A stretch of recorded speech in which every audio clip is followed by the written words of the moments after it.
चलिए प्यारे दोस्तों, नमस्कार, जय हिंद भाई सभी को। चलो जी स्टार्ट करते हैं आज का सेशन। कल हमने टाइप कहाँ तक कर लिया था? मुझे एक बार फटाफट कमेंट बॉक्स में लिख के बताइएगा कितने टाइप तक कवर हो गया था कल।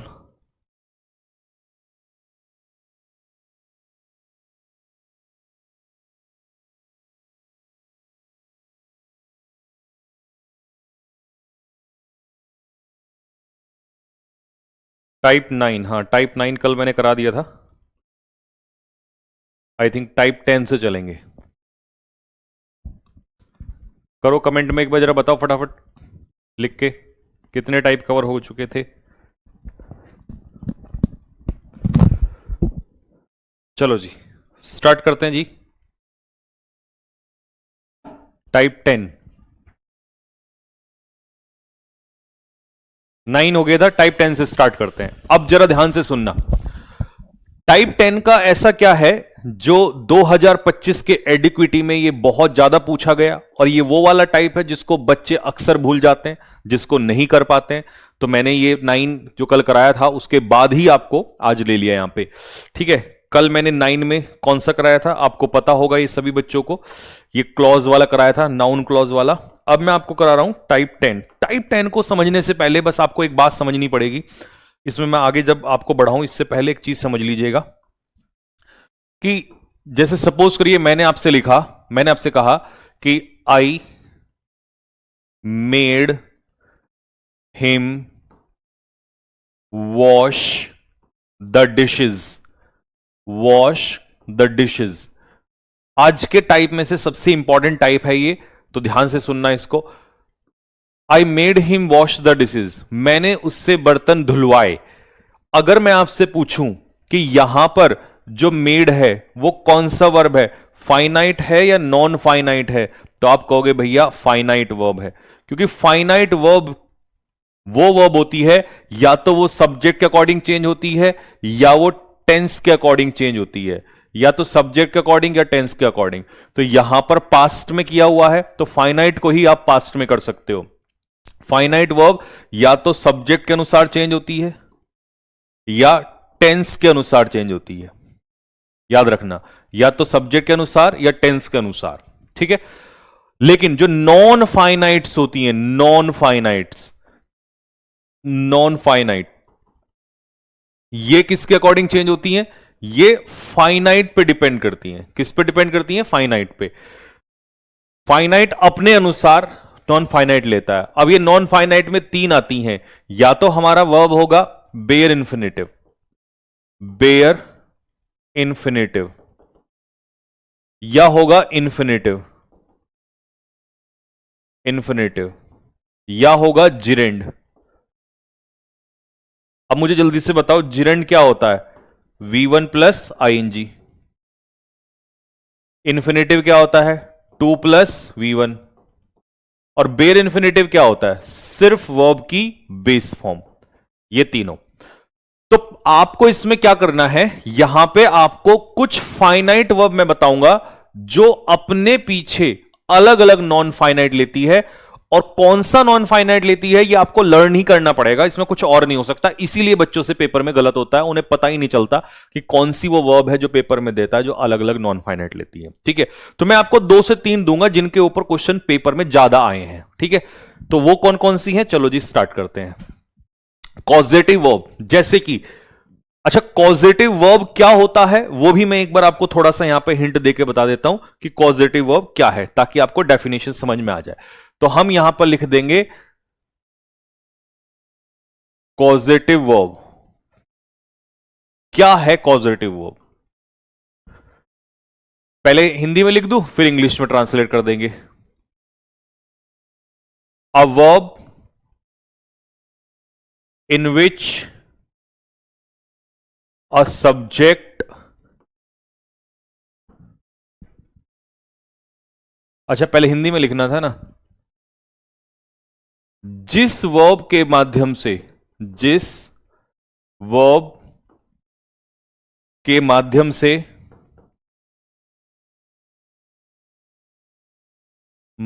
से सब्जेक्ट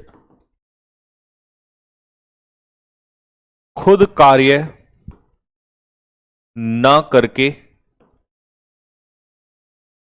बल्कि ऑब्जेक्ट से कार्य करवाता है, उस वर्ब को उस वर्ब को उस वर्ब को कॉजेटिव वर्ब कहते हैं। कॉजेटिव वर्ब कहते हैं। यानी कि जब सब्जेक्ट खुद काम ना करके ऑब्जेक्ट से काम करवाता है, तो जिस वर्ब के माध्यम से काम करवाएगा उस वर्ब को कॉजेटिव वर्ब कहेंगे। ठीक है, यानी कि when subject does not perform an action itself but makes an object perform the action, the verb is called causative verb। ठीक है, तो ये इसका ट्रांसलेशन है। तो वैसे आपको समझ में आ गया कि कॉजेटिव वर्ब क्या होती है। अभी मुझे बताओ, इसमें मैंने कहा कि मैंने उससे बर्तन धुलवाए, तो किसने धुलवाए? सब्जेक्ट ने। ये रहा हमारा सब्जेक्ट, ये रहा हमारा ऑब्जेक्ट। अब सब्जेक्ट ने खुद नहीं धोए बर्तन। सब्जेक्ट होता तो हम कहते I washed the dishes, but I ने हिम से बर्तन धुलवाए। तो यहां पर कौन सी वर्ब है जिसके माध्यम से काम करवाया जा रहा है? वो है मेड। मेड का मतलब है यहां पर किसी से कोई काम करवाना। ठीक है, चलो causative verb make, let, have और गेट, यही चार हैं जो पेपर में सबसे ज्यादा आती हैं। यही वो चार वर्ब हैं जो सबसे ज्यादा आती हैं, मेक, लेट, हैव और गेट। ठीक है, कॉजेटिव वर्ब वो वर्ब होते हैं जो बताते हैं कि एक व्यक्ति किसी दूसरे व्यक्ति से कुछ करवाता है, यानी कॉज करना, यानी कि काम करवाना। ठीक है, मेक समवन डू समथिंग वाली सेंस, तो याद रखना ये है मेक समवन डू समथिंग, मतलब किसी से कोई काम करवाना। ठीक है, ये आपकी डेफिनेशन ही आ गई नीचे। कॉजेटिव वर्ब की सीधा सीधा मैं कहूं तो ये कॉजेटिव वर्ब की क्या है? कॉजेटिव वर्ब की परिभाषा है, डेफिनेशन है। ठीक है, वो मैंने वहां भी लिख दी, यहां भी आ गई। चलो जी, अब पेपर में सबसे पहले इंपॉर्टेंट है कि ये होगा कैसे, उसको ध्यान से सुनना, किस तरीके से हम इसको करेंगे। ठीक है, यहां पर कितना सारा कुछ क्या लिखा है, मैं उसको पिक्चर मेथड से समझाता हूं आप लोगों को। ये तो क्वेश्चन हम बाद में करेंगे, क्वेश्चन तो तभी सॉल्व होगा जब आप इसको कर लोगे। ठीक है, चलो मैं ही आपको समझा देता हूं। पिक्चर बनाते हैं, picture picture picture picture picture.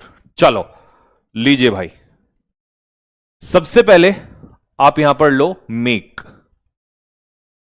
Make के बारे में, जब आप मेक का इस्तेमाल कर रहे होंगे, फिर हो गया आपका लेट, फिर हो गया आपका हैव और फिर हो गया आपका गेट। ये चार हैं, इनको ध्यान से सुन लो। मेक की खास बात यह है कि यह अपने पीछे लेगा वर्ब की बेस फॉर्म, मतलब बेयर इंफिनिटिव। लेट अपने पीछे लेगा वर्ब की base form, bare infinitive. Have अपने पीछे लेगा वर्ब की base form, bare infinitive. Get जो है वो 2+V1 लेगा, जिसको हम कहेंगे इंफिनिटिव। बस इतना दिमाग में रख लो अपने। तो सब वर्ब की बेस फॉर्म लेंगे, सिर्फ एक है इसमें जो 2+V1 लेगा, वो कौन है? ये है हमारा गेट। ठीक है, और ये जो बात मैं कर रहा हूं ये एक्टिव वॉइस की कर रहा हूं, क्योंकि पेपर में क्वेश्चन एक्टिव वॉइस का ही आ रहा है। और अभी हमें बस यहीं पर बात रखनी है। तो मेक के बारे में हमने बात की कि मेक जो है वो एक्टिव वॉइस में bare infinitive, let bare infinitive, have bare infinitive यानी कि वर्ब की base form, get bare infinitive. नाम करोगे तो इसको इंफिनिटिव कहेंगे, इंफिनिटिव 2+V1, और इन तीनों को कहेंगे bare infinitive, bare infinitive. Verb की बेस फॉर्म को बेयर इंफिनिटिव कहते हैं। ठीक है, बस इतना सा ध्यान रखना है। तो चलो आंखें बंद करके बताओ क्या कहेंगे। सबसे पहले make base form, let base form, have base form, और गेट जो है वो 2+V1। बस बात खत्म, इतनी सी कहानी है। अब इसके ऊपर पिछले साल क्वेश्चन क्या है वो देखो जरा ध्यान से। ठीक है, ये तो मैंने एग्जाम्पल के रूप में दे दिया, ठीक, एग्जाम्पल के रूप में समझा दिया। क्या? He made me wait, he made me wait, उसने मुझसे वेट यानी कि इंतजार करवाया। शी लेट देम लीव, उसने उन्हें जाने दिया। आई हैड हिम क्लीन, मैंने उससे साफ सफाई करवाई। I got him to clean, मैंने उससे सफाई करवाई। ठीक है, दोनों का मीनिंग एक है, बस यहां पर वर्ब की बेस फॉर्म है, यहां पर गेट यानी कि गॉट बात एक ही है, 2+V1। तो देखो आपने क्या नोटिस किया कि मेक के पीछे क्या आ रहा है यहां पर, बेस फॉर्म, लेट के पीछे बेस फॉर्म, हैव की सेकंड फॉर्म, हैड के पीछे फर्स्ट फॉर्म यानी कि बेस फॉर्म, और गॉट के पीछे 2+V1 जो मैंने अभी आपको बताया था। अच्छा, बच्चे पता कहां कंफ्यूज होते हैं वो भी मैं बताऊंगा। वो सोचते हैं कि यार हेड के पीछे तो थर्ड फॉर्म आती है, हेड के पीछे थर्ड फॉर्म पता कहां आती है, हेड के पीछे थर्ड फॉर्म तुरंत आती है, और उस समय पर हम क्या कहते हैं, पास्ट परफेक्ट। पास्ट परफेक्ट, वहां पर मीनिंग करवाना नहीं होगा, ठीक है, वहां पर मीनिंग होगा हो चुका था, हो चुका था, यह मीनिंग होगा। और यहां पर हेड का मतलब क्या होगा, यहां पर हेड का मतलब है किसी से कोई काम करवाना, क्योंकि पॉजिटिव वर्ब में मीनिंग होता है किसी से कोई काम करवाना। ठीक है, चलो एग्जाम्पल में आ जाओ। द एचआर, एचआर जो एचआर हेड है, द एचआर हेड, ये हो गया हमारा सब्जेक्ट। एचआर हेड ने मेड करवाया असिस्टेंट से, ये हो गया हमारा ऑब्जेक्ट, ये हो गया हमारा ऑब्जेक्ट, और ये हो गई हमारी कॉजेटिव वर्ब, कॉजेटिव वर्ब। तो एचआर हेड ने असिस्टेंट से सारे डॉक्यूमेंटेशन जो है दोबारा सबमिट करवाया, तो करवाना। ठीक है, अब कई बच्चे यहां पर कहते हैं कि भैया मेड तो पास्ट में है, अरे होने दो पास्ट में, ये तो फाइनाइट वर्ब है ना, ये तो फाइनाइट वर्ब है, इसका नॉन फाइनाइट जो होगा मेक अपने पीछे सिर्फ बेस फॉर्म लेगा, तो रीसबमिटिंग हट जाएगा, क्या बचेगा, रीसबमिट। ये आंसर होगा, पहला आंसर होगा इसका, रीसबमिट आंसर होगा। ठीक है, पहले मैं एक्टिव में समझा दूं, पैसिव बाद में समझाऊंगा।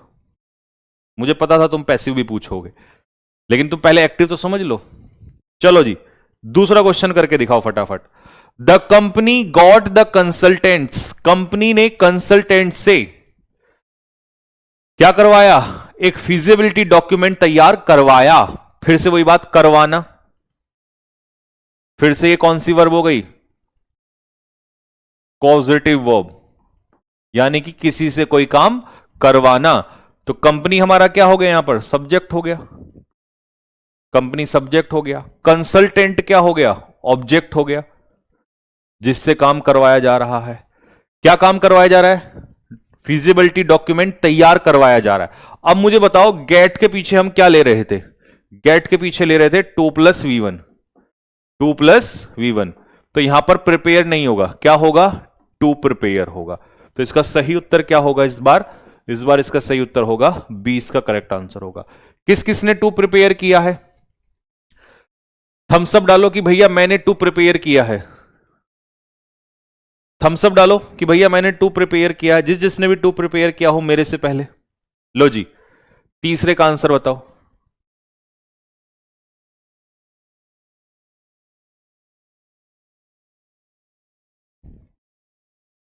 करो जल्दी से। The principal made the students resubmitting detailed reports, तो प्रिंसिपल ने स्टूडेंट से, प्रिंसिपल क्या हो गया, सब्जेक्ट हो गया, मेड हो गया, पॉजिटिव वर्ब हो गया, स्टूडेंट्स ऑब्जेक्ट हो गया, स्टूडेंट से, प्रिंसिपल ने स्टूडेंट से डिटेल रिपोर्ट को सबमिट करवाया, तो क्या हो जाएगा, मेक अपने पीछे क्या लेता है, मेक अपने पीछे वर्ब की बेस फॉर्म यानी कि बेयर इन्फिनेटिव, तो क्या आंसर हो जाएगा, सबमिट हो जाएगा। ठीक है जी, तो आंसर हमारा हो जाएगा 2, इसका करेक्ट आंसर होगा। लो जी, अगला क्वेश्चन पे आ जाओ। द मैनेजिंग डायरेक्टर लेट, अब आ गया लेट का क्वेश्चन। सबसे पहले जो मैनेजिंग डायरेक्टर है वो हमारा क्या बनेगा, सब्जेक्ट बनेगा। लेट हमारी क्या हो गई, वर्ब की, ये हो गई कॉजेटिव वर्ब, पॉजिटिव वर्ब हो गया। लीगल टर्म ऑब्जेक्ट हो गया। ठीक है, the managing director let the legal term, term नहीं लीगल टीम है, सॉरी, हां, तो मैनेजिंग डायरेक्टर ने लीगल टीम से रिव्यू करवाया, तो फिर से आ गया करवाना, पॉजिटिव वर्ब। लेकिन लेट के पीछे क्या आता है? लेट के पीछे तो हमेशा हमेशा हमेशा, लेट के पीछे हमेशा वर्ब की बेस फॉर्म आती है, हमेशा। इस पे तो मैं हमेशा लिख देता हूं, हमेशा। लेट, और ये वेरी वेरी इंपॉर्टेंट, दिल दिल दिल दिल दिल दिल में कर देते हैं बंद। मतलब बहुत इंपॉर्टेंट है यार ये तो, सच में। लेट वाला तो बहुत ज्यादा आता है। लेट के पीछे तो हमेशा वर्ब की बेस फॉर्म। जैसे सपोज करो मैंने यहां पे एक एग्जांपल लिखा, दैट लेट हिम केम, तो गलत है। क्या होगा बताओ करेक्शन करके? लेट हिम कम, तो हमेशा वर्ब की बेस फॉर्म। ठीक है, हमेशा वर्ब की बेस फॉर्म। आगे समझ में? तो यहां पर टू हट जाएगा। क्या हट जाएगा यहां पे? टू हट जाएगा, टू हट जाएगा, तो सीधा वर्ब की बेस फॉर्म रिव्यू बचेगा। तो इसका सही उत्तर हो जाएगा टू। इसका सही नहीं, हाँ टू होगा ना, टू इसका सही उत्तर होगा, बी इसका करेक्ट आंसर होगा। ये वाला करके दिखाओ।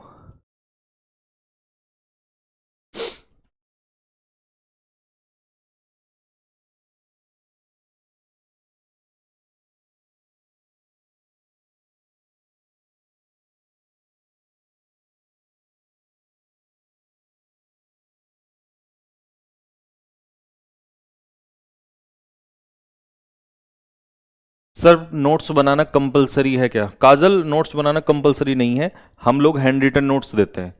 शायद आप अभी नई स्टूडेंट हो, आपको नहीं पता कि हम लोग हैंड रिटन नोट्स भी देते हैं। जो हम यहां पढ़ाते हैं उस सब के हैंड रिटन नोट्स देते हैं आपको लिखे हुए। तो आप अगर टाइम वेस्ट नहीं करना चाहते या बचाना चाहते हो और आपके पास कम समय है, तो आप हैंड रिटन नोट्स से हमारे कर सकते हो।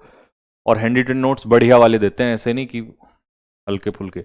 द बोर्ड ऑफ डायरेक्टर्स, तो हमारा डायरेक्टर्स का जो बोर्ड है वो क्या हो जाएगा? बोर्ड सब्जेक्ट हो जाएगा।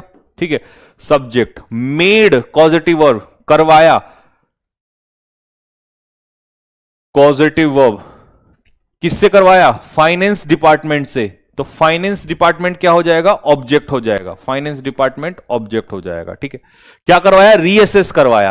और मेक अपने पीछे क्या ले रहा था? मेक अपने पीछे वर्ब की बेस फॉर्म ले रहा था, तो यहां से टू हट जाएगा, तो सीधा बचेगा रीअसेस। तो इसका आंसर हो जाएगा बी, इसका करेक्ट आंसर हो जाएगा।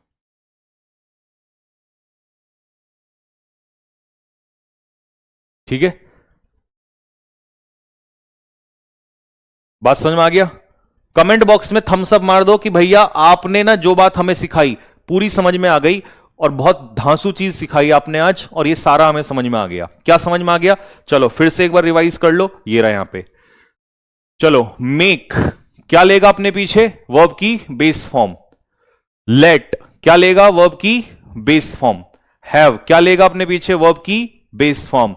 गेट क्या लेगा अपने पीछे? टू प्लस वर्ब की बेस फॉर्म। ये निचोड़ है, सबसे इंपॉर्टेंट है ये पिक्चर। पिक्चर मेथड इसीलिए कहता हूं कि सब बिल्कुल आसान कर देता है। ठीक है जी, ये मोस्ट मोस्ट मोस्ट इंपॉर्टेंट है एडिक्विटी के लिए, मोस्ट मोस्ट मोस्ट इंपॉर्टेंट है।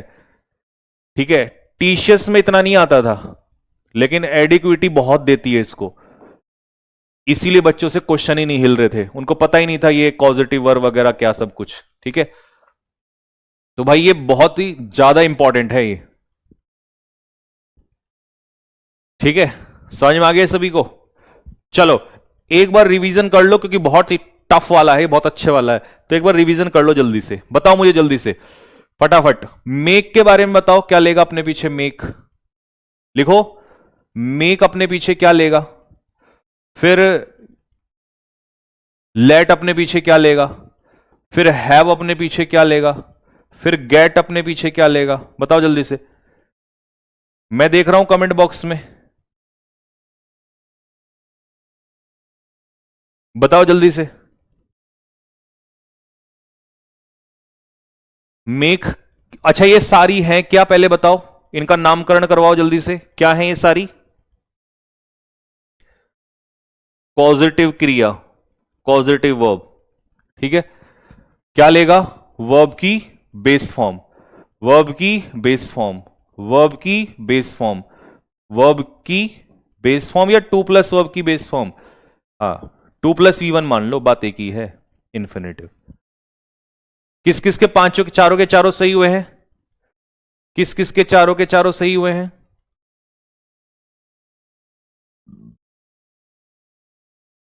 जिस जिसके भी चारों के चारों सही हुए हैं। लेकिन ये सारे के सारे कौन से केस में आते हैं? ये सारे के सारे आते हैं एक्टिव वॉइस में। ये सारा कुछ किस में आता है? Active voice. अगर सेंटेंस हमारा एक्टिव में होगा, एक्टिव वॉइस। मैं अभी अभी के लिए एक काम करता हूं, अभी के लिए एक्टिव ही पढ़ा देता हूं। अगर पैसिव वाला बताऊंगा तो कंफ्यूजन ज्यादा हो जाएगा। अब तुम मुझे बताओ, अभी इतना ही रहने दूं या पैसिव? क्योंकि जब एक्टिव पैसिव चलेगा ना, वहां तो मुझे पता नहीं है। तो मैं सोच रहा हूं अभी इतना बता के इतने उस चैप्टर तक आऊंगा तो तुम्हारे माइंड में रम चुका होगा, और जब फिर मैं नई चीज बताऊंगा तो तुम्हें आधी पहले से आती होगी। इसलिए मैं चाह रहा हूं कि इतना भी बस कर लो। इतना ठीक है ना?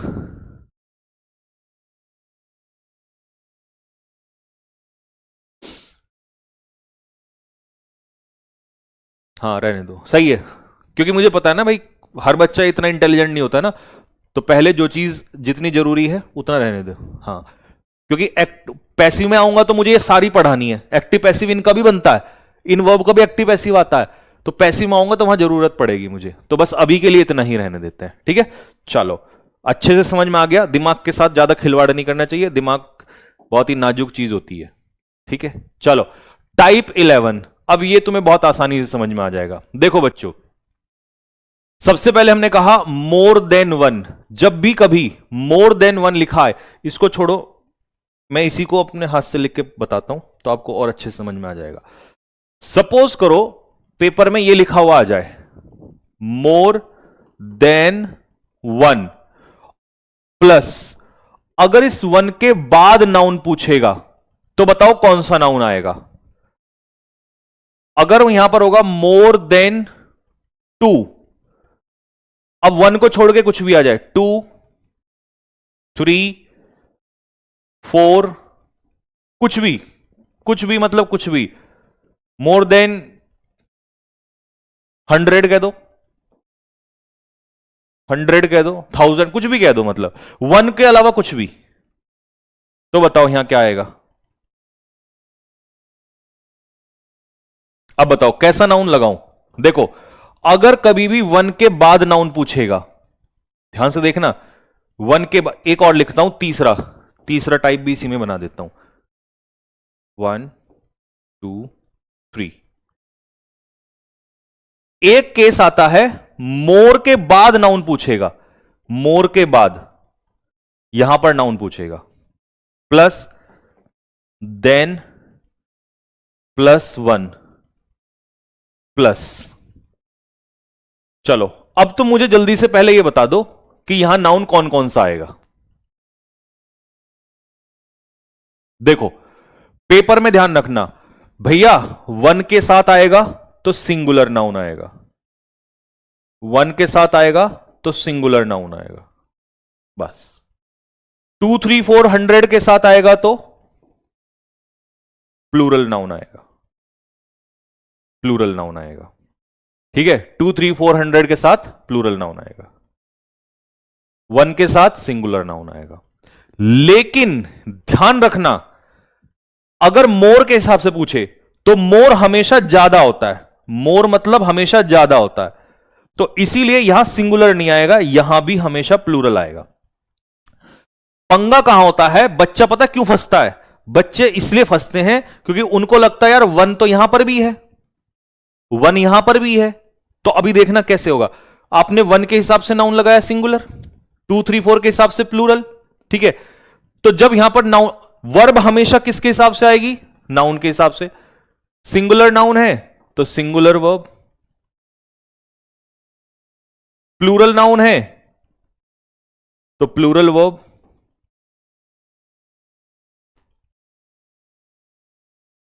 सिंगुलर नाउन है तो सिंगुलर वर्ब, प्लूरल नाउन है तो प्लूरल वर्ब। लेकिन अब यहां पर कौन सी वर्ब लगाऊं लास्ट वाले में? यहां बताओ। पता है बच्चा वहां क्या फंसता है?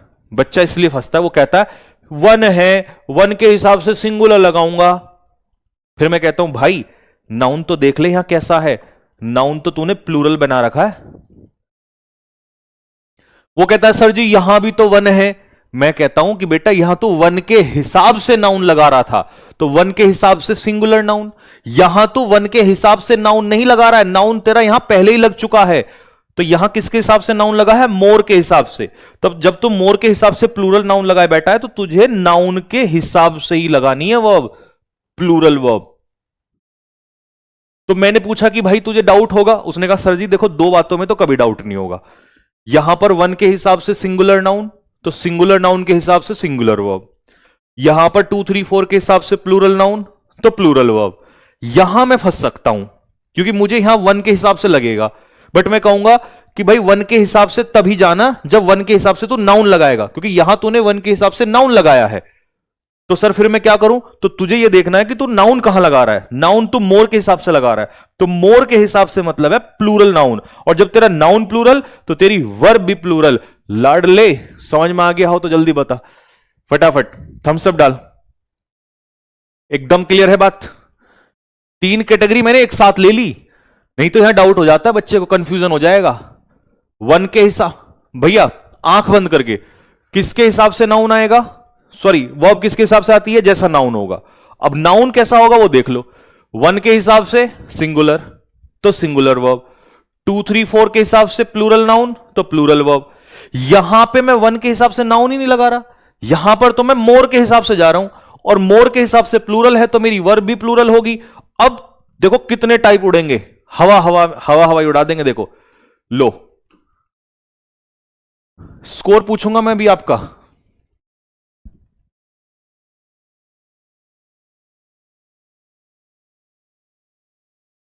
देखो मोर देन वन, अब तुम ये देखो वन के हिसाब से नाउन लगा है सिंगुलर।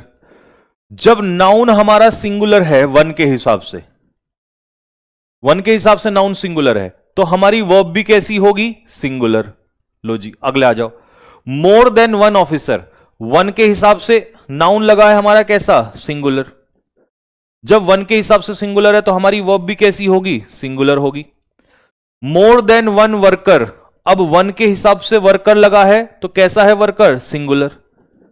जब ये सिंगुलर है तो वर्ब भी कैसी होगी? सिंगुलर होगी। आ जाओ जी अगले क्वेश्चन पे फटाफट। मोर देन वन टीचर, अब मुझे बता दो वन यहां पर कैसा है? सिंगुलर।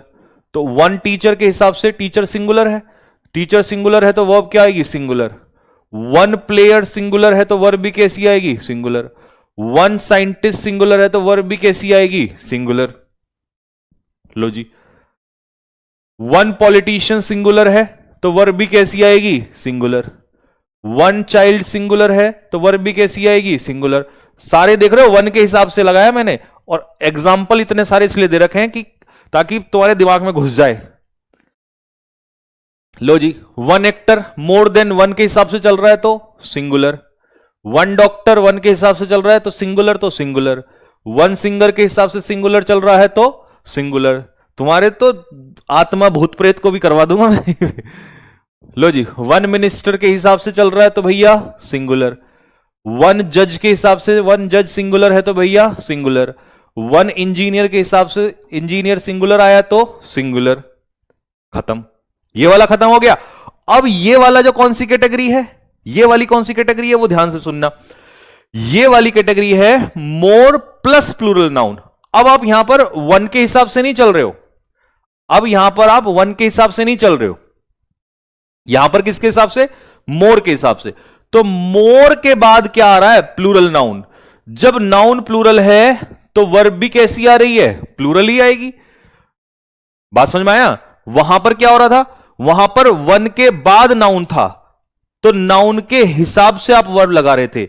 यहां पर जो है मोर के बाद नाउन है, वन के बाद नाउन नहीं है, यहां पर मोर के बाद है। तो बताओ जल्दी से। अब पेपर में बच्चा पता क्यों फंसता है? पेपर में बच्चा पता कैसे फंसता है? वो कहे अच्छा यहां पे वन है, वन के हिसाब से सिंगुलर मार के आ जाऊंगा, यहां पर वन है, वन के हिसाब से हैज मार के आ जाऊंगा। लेकिन हमने कहा ओ नालायक इंसान, क्या तुझे वन के बाद यहां नाउन दिखाई दे रहा है? नहीं। क्या यहां वन के बाद नाउन दिखाई दे रहा है? नहीं। तो नालायक इंसान, ये इस वाले में भंवर में फंसता आदमी। तो यहां पे मोर के बाद क्या है? प्लेयर्स। मोर के हिसाब से मोर के हिसाब से यहां पर क्या है, ऑफिसर्स। तो जैसे ही नाउन प्लूरल हुआ वैसे ही वर्ब क्या होगी, प्लूरल। जैसे ही नाउन प्लूरल हुआ वैसे ही वर्ब क्या होगी, प्लूरल। आ जाओ जी, दो क्वेश्चन करके दिखाओ बट तीनों। मोर सिटीज देन वन, अब बताओ क्या बनेगा, मोर सिटीज देन वन। क्या इसमें वन के हिसाब से चलोगे, नहीं। मोर के बाद नाउन है, मोर के बाद नाउन है, मोर के बाद नाउन है, और नाउन कैसा है, प्लूरल। नाउन कैसा है, प्लूरल। नाउन कैसा है, प्लूरल। और जैसे ही प्लूरल हुआ वर्ब कैसी हुई, प्लूरल। वर्ब कैसी हुई, प्लूरल। वर्ब कैसी हुई, प्लूरल। हो गया प्लूरल। लो भैया, खेल खत्म। बताओ समझ में आ गया सभी को। लेकिन इसमें दो टाइप के एग्जाम्पल तो आए, एक टाइप का छूट गया, और मैं जानना चाहता हूं कौन से टाइप का एग्जाम्पल छूटा है। बताओ, दो टाइप के एग्जाम्पल तो आ गए, एक टाइप का छूटा है। बताओ कौन से टाइप का। मैं देखना चाहता हूं किस किस ने यह बात पकड़ी है।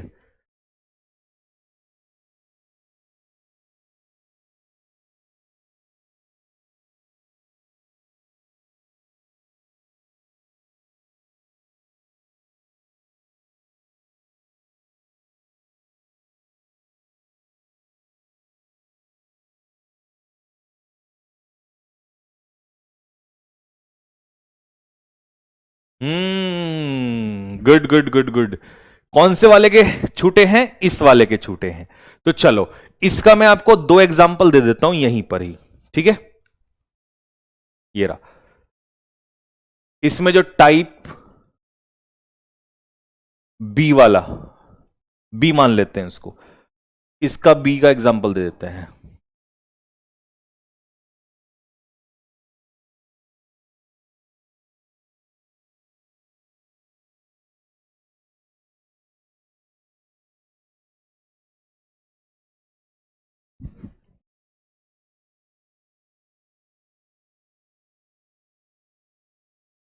क्वेश्चन में कमी बताओ क्या है, जल्दी बताओ फटाफट क्या कमी है।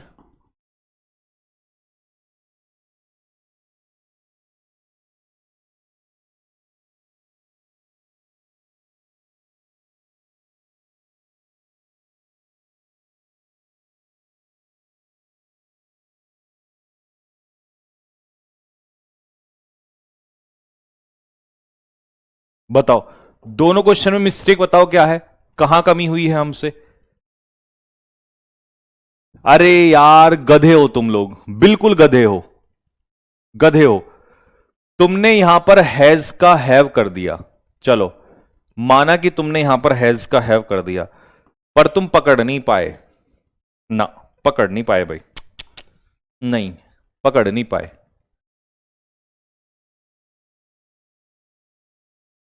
पकड़ी नहीं गई बात तुमसे ना। अरे गधो, अरे नालायको,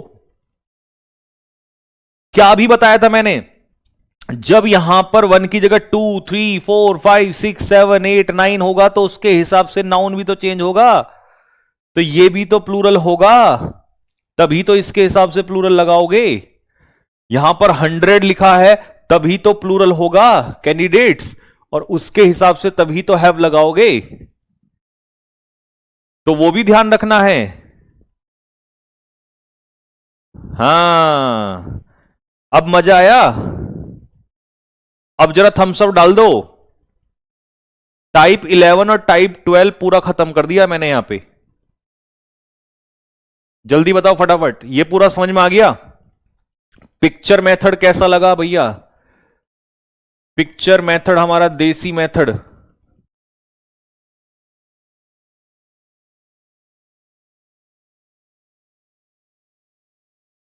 गजब। चलो तो जी ठीक है, फिर आगे आते हैं अब नेक्स्ट वाले पे। टाइप 11 भी हो गया, टाइप 12 भी हो गया। अब आते हैं टाइप 13 के ऊपर। टाइप 13 में ये भी बहुत आ रहा है पेपर में आजकल। टाइप 13 है अ number of, the number of. क्या होता है इनमें फर्क, अ number of plus the number of, ठीक है। चलो चलो, अब मैं इसको पिक्चर मेथड से सिखा दूं। कमेंट बॉक्स में लिखो यस, अगर पिक्चर मेथड से सीखना है तो कमेंट बॉक्स में यस लिखो फटाफट जल्दी से। लिखो लिखो लिखो जल्दी से, अगर पिक्चर मेथड से सीखना है तो। A number of the number of. चिंटू मिंटू पिंटू लिंटू टिंटू इंटू डिंटू निंटू सिंटू पिंटू किंटू चिंटू रिंटू लिंटू हिंटू मिंटू डिंटू निंटू पिंटू इंटू टिंटू रिंटू पिंटू। ठीक है, ये बहुत सारे जो हैं विद्यार्थी बैठा दिए हमने। ठीक है, डिंटू निंटू रिंटू, ठीक है, लिंटू। ठीक है, अब यहां पर बहुत सारी लड़कियां बैठा देते हैं। सुनीता बबीता सविता गीता रीता ईता नीता मीता पीता डीता रीता सविता कविता रविता लविता पुनीता सुनीता। ठीक है जी, चलो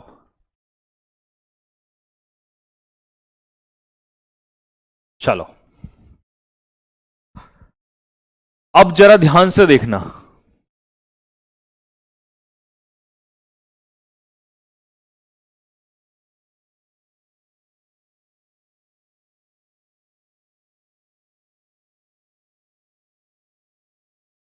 सिमरन सिमरन कह रही है लड़कों में मुझे बैठाओ। ठीक है, अभी बैठाएंगे, रुको। ध्यान से दोनों सुनना भाई जरा। ये अब सपोज करो, ध्यान से देखो जरा, इसको मैं कैसे समझाता हूं आपको एक बहुत बढ़िया तरीके से।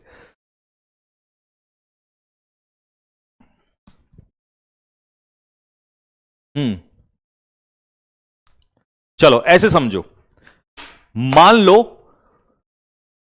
ऑफलाइन क्लास है। ठीक है, ये ऑफलाइन क्लास है। ठीक है, और यहां पर बच्चे बैठे हुए हैं। बाहर से कोई आया ऑफिस में और उसने पूछा कि क्लास में कितने बच्चे हैं। तो मेरे पास दो तरीका था। एक तो ये कह दिया, मैंने कहा उससे a number of students, a number of students, a number of is equal to many, a number of. या मैं इसको कह सकता हूं a large number of, a large number of. ठीक है, उसका भी इज इक्वल टू मैनी। या इसको मैं कह सकता हूं अ ग्रेट नंबर ऑफ, जो पेपर में आता है जितने तरीके से, वो सारे तरीके करवा रहा हूं। A great number of is equal to many. किसी ने पूछा हां भाई क्लास में कितने स्टूडेंट है, मैंने कहा अ नंबर ऑफ। किसी ने कहा नहीं मुझे बताओ कि उनकी संख्या क्या है, मैंने कहा अ नंबर ऑफ। उसने कहा ठीक है मान लिया बहुत सारे हैं बट कोई तो संख्या होगी, मैंने कहा अ नंबर ऑफ। उसने कहा भाई साहब संख्या कितनी है, कोई एक संख्या तो नाम तो होता है उसका, ये तो हमने मान लिया कि अ नंबर ऑफ। तो मैंने कहा अ number of. Simran a number of. जब भी मैं अ नंबर ऑफ कह दूंगा, कई बच्चों को लगता है कि यहां ए आर्टिकल लगने का मतलब है सिंगुलर, नहीं। जब भी आप पूरा बोलोगे ना अ नंबर ऑफ, तो समझ जाना वहां पर एक दो नहीं होंगे, बहुत सारे होंगे। तो वहां पर बहुत सारों की बात हो रही होगी। तो उसने कहा भाई साहब हम आपके हाथ जोड़ते हैं, आप हमें संख्या बता दो। ठीक है जी, आप हमें संख्या बता दो, वो संख्या कितनी है। हमने कहा अ नंबर ऑफ। तो अ नंबर ऑफ का मतलब है कि भाई वहां पर मैं उसे एग्जैक्ट नहीं बताना चाह रहा हूं, क्योंकि एग्जैक्ट बता दूंगा तो टैक्स लग जाएगा। इनकम टैक्स डिपार्टमेंट के लोग आए हैं वहां पर। तो मैंने कह दिया अ नंबर ऑफ, बहुत सारे हैं। उसने कहा वो भांग वांग पी रखी है क्या। तो उसने कहा अ नंबर ऑफ, अ नंबर का मतलब दोस्तों, अ नंबर में आप फिक्स्ड नंबर नहीं बताते, यही बात मैं तुम्हारे दिमाग में बैठाना चाहता हूं।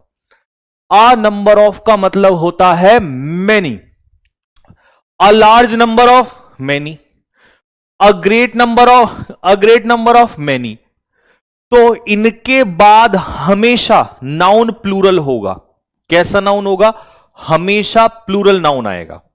ठीक है, हमेशा प्लूरल नाउन। तो वर्ब भी कैसी आएगी, प्लूरल ही आएगी, क्योंकि यहां पर सबका मतलब है मैनी, मैनी, मैनी।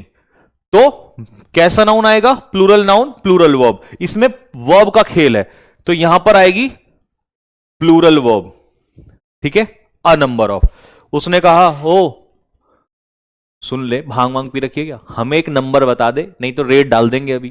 तो थोड़ी देर बाद होश आया, फिर हमने बताया कि उसने हमसे कहा कि ये तो मैं समझ गया कि बहुत सारे स्टूडेंट हैं, आप हमें पर्टिकुलर नंबर बताओ, वो डेफिनेट नंबर। डेफिनेट मतलब the number, the number of. अब द नंबर का मतलब पर्टिकुलर संख्या बताओ। तो हमने कहा कि भैया जी उसकी संख्या है 215। 215 बच्चे क्लास में ऑफलाइन बैठे हैं। तो 215 जो है वो अपने आप में एक संख्या है, एक डिजिट है। तो जब भी आप द नंबर ऑफ कहोगे, उसके बाद हमेशा सिंगुलर वर्ब आएगी। कैसी आएगी? Singular verb. कैसी आएगी? Singular verb. तो अब आपको समझ में आया कि यहां पर सिंगुलर क्यों आता है? क्योंकि यहां पे आपसे वो सिर्फ एक संख्या पूछता है, एक संख्या, संख्या। और यहां पर कहता है बहुत सारे, बहुत सारे। इसलिए फर्क है। और यही बच्चा जो है कंफ्यूजन में आता है कि उसको हमेशा हमेशा के लिए क्लियर नहीं होता, वो रटने वाला माइंड में रहता है, फिर वो सोचता है पेपर में यार आ नंबर या द नंबर। तो आप सोचना ही नहीं है, a number of plural, the article the, definite, वो डेफिनेट संख्या क्या है, तो वो डेफिनेट संख्या द नंबर ऑफ कह देगा, तो सिंगुलर वर्ब लगाना वहां पर। ठीक है, बात समझ में आ गई? नाउन दोनों के साथ प्लूरल रहेगा। क्यों? क्योंकि अ नंबर ऑफ मैनी, बहुत सारे, और द नंबर ऑफ, अब ये द नंबर ऑफ बहुत सारों का तो है कि भाई मान लो यहां पर बहुत सारे बैठे हैं, उनका एक संख्या बना दी, तो है तो प्लूरल ही, लेकिन उसकी संख्या एक है। तो यहां पर बात संख्या की होती है बहुत सारे लेकिन उनकी संख्या कितनी है? एक। तो इसीलिए नाउन दोनों तरफ प्लूरल रहेगा। लिख दूं ये बात, नाउन दोनों तरफ प्लूरल रहेगा। नोट्स वाले भैया, नोट्स बहुत तबीयत से बनाने, नहीं तो तबीयत खुश कर दूंगा फिर मैं तुम्हारी। ठीक है जी।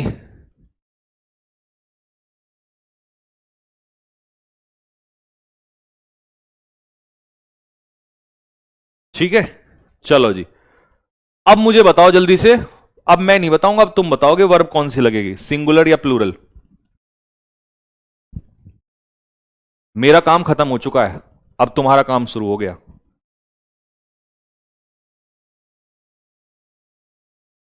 ईशा सारन 215 तो प्लूरल है, फिर वही देखो कैसी बात कर दी। अरे यार, हम्म, एक सेकंड, एक सेकंड रुकना जरा, मुझे देसी में ही आना पड़ेगा। 215, 420, 612। अगर मैं कहूंगा कि यहां पर बोर्ड पे कितनी संख्या लिखी है, मैंने ये नहीं पूछा कितने लोग हैं अंदर, मैंने पूछा संख्या बताओ, नंबर बताओ, कितने नंबर लिखे, कितने डिजिट लिखे हैं। आप कहोगे 1 2 3। मैंने कहा अब कितने हैं, क्या कहोगे? 2। और मैंने कहा अब कितने हैं, क्या कहोगे? 1। आया ना? तो मैं ये नहीं पूछ रहा कि अंदर कितने हैं, मैं पूछ रहा कि वो संख्या डेफिनेट बता दो, वो कितनी पर्टिकुलर संख्या है। तो ये एक डिजिट है अपने आप में। मानते नहीं हो बिल्कुल, मुझे मजबूर कर रहे हो देसी में आने पे।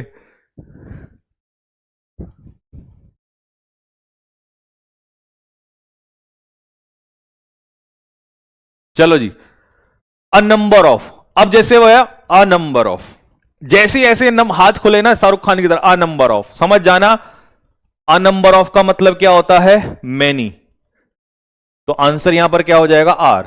द नंबर, द नंबर का मतलब एक संख्या, एक संख्या। तो आंसर क्या होगा? Has. Next, a number of, a number of मतलब मैनी, वर, बहुत सारे। नेक्स्ट, 100% स्कोर सही होना चाहिए। सर मेरा स्टेनो का एग्जाम है अगस्त में, क्या तब तक सिलेबस हो जाएगा? आज मैं तुम लोग को सिलेबस की भी बता के जाता हूं तुम्हारे, ताकि डाउट ही दूर हो जाए। द नंबर ऑफ मतलब एक संख्या। द नंबर ऑफ का मतलब है एक संख्या। एक संख्या। यहां भी द नंबर ऑफ का मतलब एक संख्या। एक संख्या। जब एक संख्या की बात हो रही है तो यहां पर हैज, यहां पर इज। और अ नंबर ऑफ का मतलब मैनी।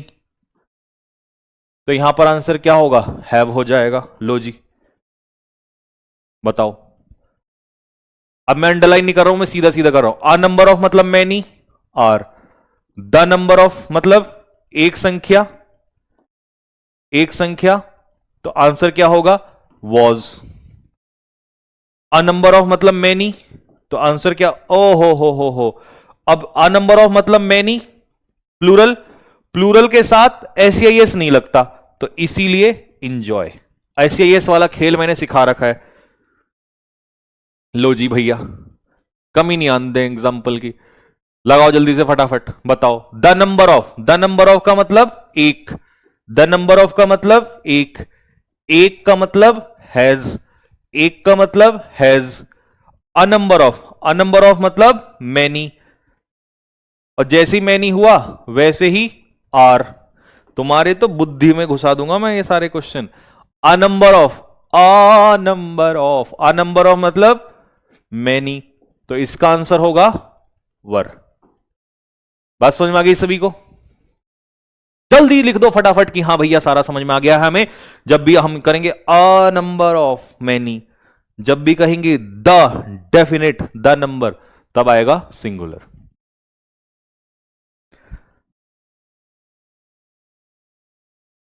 यहां तक बात समझ में आ गया? लेकिन इतना पढ़ते हैं ऑर्डिनरी स्टूडेंट, आप हो रहे हो खतरनाक स्टूडेंट। तो खतरनाक स्टूडेंट के लिए मैं एक छोटी सी खतरनाक सी चीज बता दूं, अगर इजाजत हो आपकी तो। हाँ भाई, खतरनाक चीज बता दूं एक। खतरनाक चीज जिसको आप बाद में थोड़ा परेशान हो सकते हो। एक खतरनाक स्टूडेंट्स के लिए खतरनाक चीज बता दे। बता दे।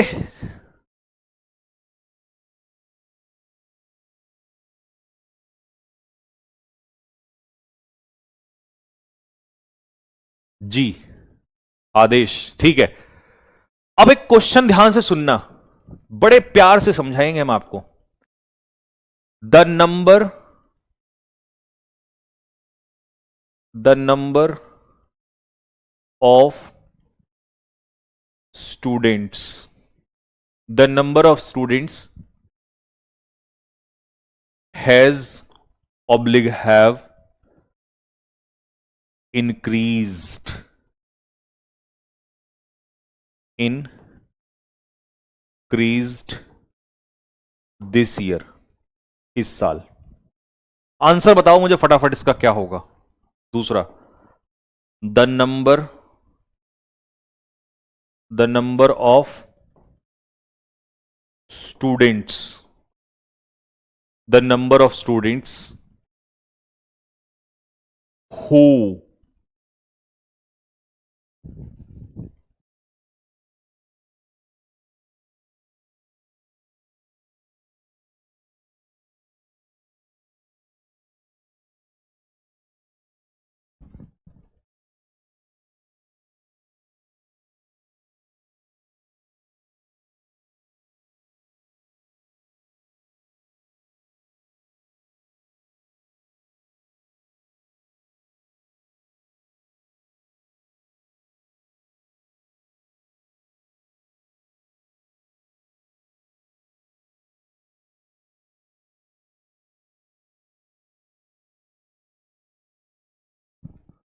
अबे यार एक सेकेंड।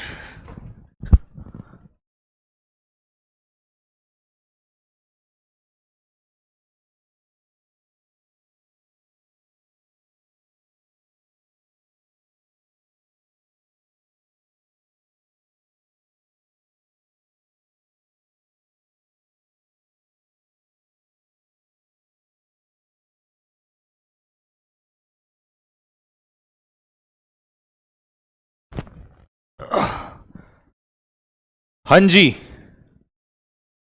भाई, ये है नॉर्मल क्वेश्चन, ये है नॉर्मल स्टूडेंट के लिए नॉर्मल क्वेश्चन। ठीक है, और ये है खतरनाक स्टूडेंट के लिए खतरनाक क्वेश्चन। ठीक है, अब देखो जरा,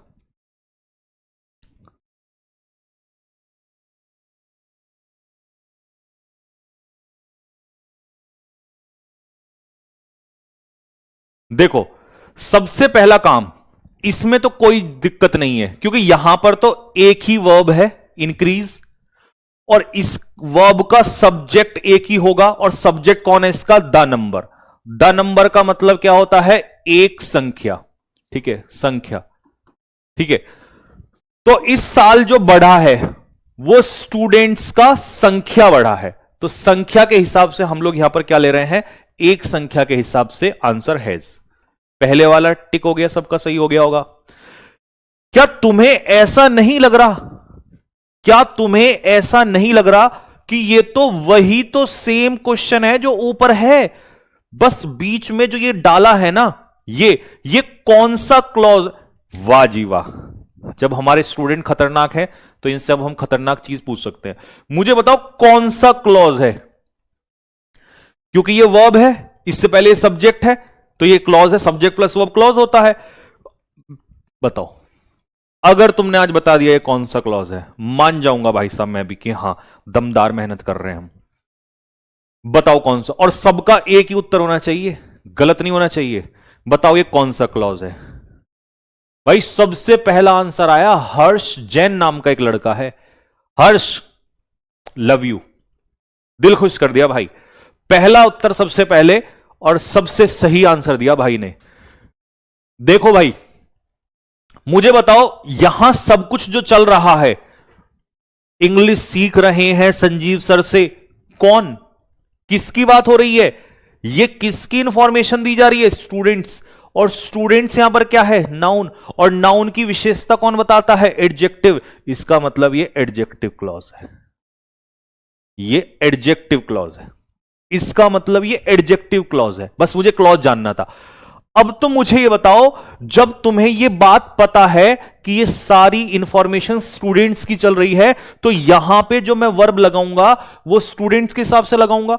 रिलेटिव प्रोनाउन से पहले एंटीसीडेंट्स हमारा कौन है? स्टूडेंट। तो ये जो हु है ये स्टूडेंट्स की ही बात हो रही है, क्योंकि इंग्लिश नंबर नहीं सीख रहा, इंग्लिश कौन सीख रहा है? स्टूडेंट्स। तो इसीलिए यहां पर आएगा आर। और बच्चे पेपर में पता क्या गलती करते हैं?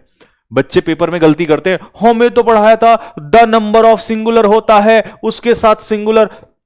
यही वो बच्चा मारा जाता है मेरे दोस्त, जो बेसिक स्ट्रांग नहीं होते, जिसको ये पता ही नहीं है कि ये क्लॉज क्या है, कौन सा क्लॉज है। यहां पर बात किसकी हो रही है?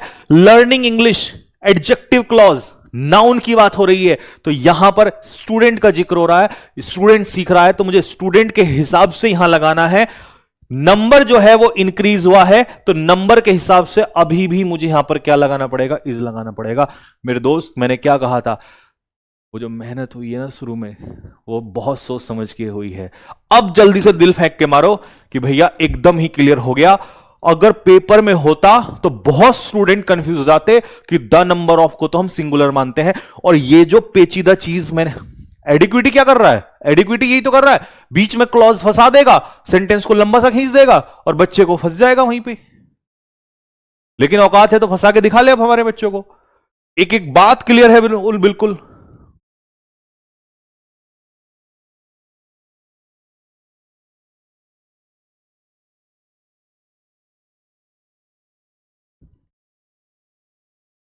एक क्वेश्चन और दे दूं लास्ट में जाने से पहले? कह दो हां।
लो जी, अब देखना जरा ध्यान से। अब मुझे बता दो कि इंक्रीज क्या हुआ है। आप कहोगे इंक्रीज हुआ है नंबर, बिल्कुल सही, द नंबर। इंजर्ड कौन हुआ है, बस इतना बता दो। इंजर्ड कौन हुआ है? नंबर इंजर्ड होता है क्या? आप कहोगे नहीं भैया, इंजर्ड हुए हैं प्लेयर्स। तो यहां जो ये रिलेटिव प्रोनाउन है, रिलेटिव प्रोनाउन, रिलेटिव प्रोनाउन से पहले एंटीसीडेंट क्या है? प्लेयर्स। तो आगे जो बात हो रही है वो प्लेयर्स की ही तो हो रही है, तो इसीलिए उसके हिसाब से आंसर क्या होगा? हैव। इसका उत्तर होगा हैव गॉट इंजर्ड। लो जी, एक एक बात सब बच्चों को क्लियर हो चुकी है। ठीक है मेरे भाई, तो कैसा लगा सेशन यार? कमेंट बॉक्स में क्या लिख के बताओगे? खैर यहां तो यूट्यूब पे तो नहीं पता चल जाता है कमेंट्स में, बट यहां पर आपके जो दिल है वो बता रहे हैं कि होपफुली आपको मजा आया होगा। तो बस यही चाहूंगा। अच्छा हाँ, अब मैं जाने से पहले दो बातें क्लियर करके जा रहा हूं फिर से, ठीक है? जाने से पहले दो बातें क्लियर करके जा रहा हूं, सबके डाउट्स जो होंगे वो अपने दूर कर लेना।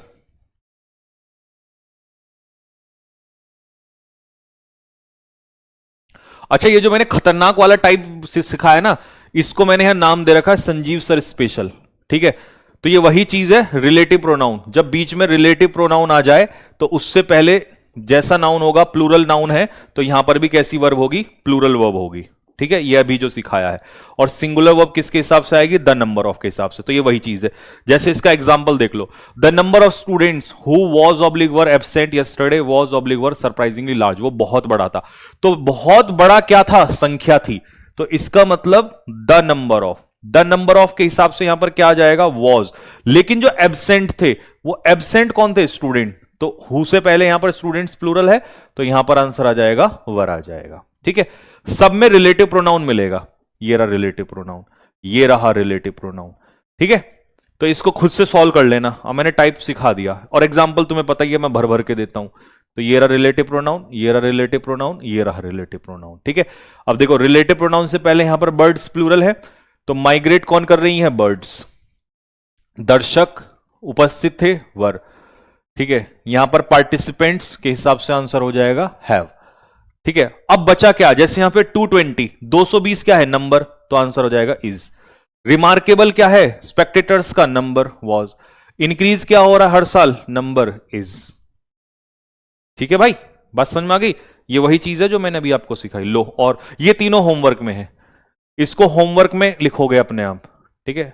नोट्स वाले भैया पूरे क्वेश्चन लिखना जितने मैंने इसमें दिए हैं, 10 दे रखे हैं, तो 4 क्वेश्चन आपके होमवर्क में है, ठीक है? पूछूंगा कल इसका आंसर, और कल यहां से चलूंगा टाइप 14 से, ठीक है? यहां से कल हम इसको लेके चलेंगे। चलो जी, तो भैया मैं ये बता रहा था आप लोगों को कि जिसका एग्जाम कभी भी हो वो सुन लो। सीजीएल का एग्जाम पहले कह रहे थे मई में हो रहा है, पर अब नहीं हो रहा है। अंदर की खबर है जून में पेपर होगा, और जून में भी 50% चांसेस हैं, क्योंकि जीडी का पेपर 1 महीना लेट चला गया है। तो ये मान के चलो कि या तो जून के एंड में होगा या पेपर जुलाई में होगा, फिर उसके हिसाब से सारे एग्जाम पीछे पीछे पीछे होते चले जाएंगे। तो मैंने वैसे टारगेट लिया था कि मैं मई के एंड तक पूरा कर दूंगा लगभग लगभग, ठीक है? वैसे तो अभी हमारे पास पूरा बचेगा मार्च, पूरा बचेगा अप्रैल, और लगभग अब मई भी पूरा मिल जाएगा हम लोगों को, ठीक है? और इससे पहले पहले मैं लगभग आपका सारा सिलेबस जो है वो पूरा करवा दूंगा। उसकी सिलेबस की टेंशन मत लो, कोई मत लो बस, ठीक है? क्योंकि मुझे टारगेट में रखना है सीजीएल बस। क्योंकि इस क्यों रखना है सीजीएल? अगर यहां स्टेनो होता पहले तो स्टेनो टारगेट में रखता, एमटीएस होता एमटीएस में, जो एग्जाम पहले मैं उसको लेके चलूंगा। और जब मेरा सीजीएल पहले टारगेट है तो पीछे तो चाहे स्टेनो हो, सीएचएसएल हो, सीपीओ हो, एमटीएस हो, आपका फेज 13 हो, या आपका कोई भी XYZ एग्जाम हो, सब वो तो अपने आप ही पूरे हो जाएंगे। फिर जब मेरा टारगेट पहला एग्जाम है, तो फिर तो इसका मतलब बाद वालों को तो बोनस मिलेगा, बाद वालों को टाइम तो बोनस मिलेगा। तो मैं इससे पहले ही पहले खींच लूंगा। वो बात जरूर है कि मेरे सिलेबस में टाइम लगेगा अच्छे से, बट मेरे को आता है मैं कैसे खींचूंगा। मेरे को यह भी आता है कि अगर मेरे को जरूरत पड़ी तो आगे चल के 2-2 क्लास ग्रामर की ही ले दूंगा मैं। लेकिन अभी क्यों नहीं ले सकता? क्योंकि अभी मैं आपको मजबूत कर रहा हूं धीरे धीरे। जब तुम इतने खतरनाक हो जाओगे कि आप 2 चैप्टर साइड बाय साइड पढ़ सकते हो, एक तरफ ले लूंगा टफ वाला, एक तरफ ले लूंगा इजी वाला, तो वो मेरे को आता है। मैं 15 साल हो गए मेरे को पढ़ाते हुए, तो मुझे आता है कि कब हमें क्या लेना है, कितना लेवल उठाना है, कैसे क्या करना है। अगर ये ना होता एक्सपीरियंस तो मैं पहले बेसिक में इतना टाइम ना लगाता। तो उसे सब कुछ छोड़ दो, मेरे को बहुत अच्छे से पता है कि कब कहां कौन सी दवाई देनी है और कब लेवल उठाना है, कब एक एक क्लास में 100 200 क्वेश्चन उड़ाने हैं, वो हमें सब आता है। ठीक है, तो उसकी टेंशन मत लो। तो बस ये अपना जो डाउट है उसको, उसकी टेंशन नहीं लेना है। ठीक है, हां, अब इसमें 3 सवाल आपके हैं जो मैं आपको फिर से बता देता हूं। ठीक है, बहुत सारे बच्चों को रिलीफ मिल जाएगा इन डाउट से। पहला सवाल कि भैया वो कैब थोड़ा सा कम हो रहा है, इसको बढ़ा दो। तो बच्चा, मैं जानता हूं, अब इसको मैं धीरे धीरे और बढ़ाऊंगा आप लोगों के लिए। ठीक है, वो कैब की रिकॉर्डेड वीडियोस मैं बढ़ाऊंगा। भैया दूसरा सवाल है कि रीडिंग कॉम्प्रिहेंशन की शीट्स तो बढ़िया चल रही हैं, शीट्स में तो कोई दिक्कत नहीं आ रही है, बढ़िया, बस इनका जो वीडियो सॉल्यूशन है वो और अपलोड था। तो दोनों बातें मेरे दिमाग में है। ठीक है, दोनों पॉइंट में करने वाला हूं जल्दी। ठीक है, एक आया था जो मैंने आपको बताया था कि जो पीवाईक्यू सीरीज के क्वेश्चंस मैंने बोले थे कि जैसे A to Z P Y Q, A to Z P Y Q, जो मैंने उस दिन शीट्स दिखाई थी आपको, जो मैंने कहा था कि एडवांस बच्चों के हिसाब से, वो मैंने निकलवा ली हैं। एक्चुअल में उसमें क्या हो रहा था कि 2023 तक के थे, 2019 से 23, 2019 से 23, फिर मैंने 24-25 के भी ऐड करवा लिए, तो अब 2025 तक के ऐड हो चुके हैं लगभग लगभग सारे। ठीक है, पहले उसमें 24-25 के कम थे, मतलब मिल नहीं, पूरे नहीं आ रहे थे, तो मैंने वो ढूंढ के सारे इकट्ठे करवा लिए हैं।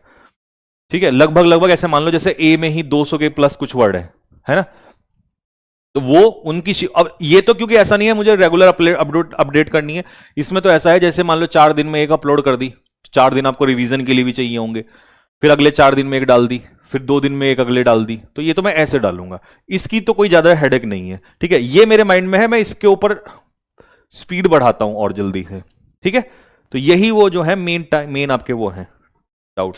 जैसे एक बच्चा कह रहा है कि सर सीडीएस वाले भी है, तो सीडीएस के मुझे पता है बहुत बच्चे हैं, तो सीडीएस का पेपर तो जो देखो अप्रैल वाले में कुछ नहीं बनना, अप्रैल वाला तो यहीं रखा बैठा है अभी एग्जाम, हालांकि अप्रैल वाले तक मैं ठीक ठाक करवा दूंगा फिर भी, बट ये है कि अगले वाला सीडीएस है उस तक तो प्रॉपर हो जाएगा, उसमें कोई दिक्कत नहीं है। ठीक है, बुक के लिए कोई नहीं पूछेगा, नहीं मैं गुद्दी कर दूंगा लाल, मैंने बुक का बोल रखा है 10 अप्रैल, बुक का सबको बोल रखा 10 अप्रैल, और ये मैं रेगुलर बता चुका हूं। ठीक है, और हां, एक कुछ बच्चों को अभी यही नहीं पता कि बुक जो है वो कौन सी आ रही है। मेरे भाई बुक वोकैब की आ रही है, तो बुक में वोकैब मिलेगी, ग्रामर नहीं मिलेगी, ग्रामर की बुक नहीं आ रही है। और ये बात मैंने पहले ही कह के चला था मैंने कि ग्रामर की बुक नहीं आ रही है, ग्रामर के तो हैंड रिटन नोट्स क्यों दे रहा हूं मैं तुम्हें, हैंड रिटन नोट्स में इसीलिए दे रहा हूं कि ग्रामर को वहां से कंप्लीट करो। और जिन बच्चों को नहीं पता कि हैंड रिटन नोट्स कहां मिलते हैं, तो जिस फोल्डर को तुम खोलते हो वहीं पर खोल के देखा करो, वहीं पे एक तरफ मिलती है ये वाली पीपीटी, दूसरे उसके नीचे मिलता है हैंड रिटन नोट्स। कहोगे तो कल की क्लास में खोल के भी दिखा दूंगा, सबको ही पता है, ये नालायकी करते हैं। चलो ठीक है भाई, ओके, जय हिंद सभी को, नमस्ते।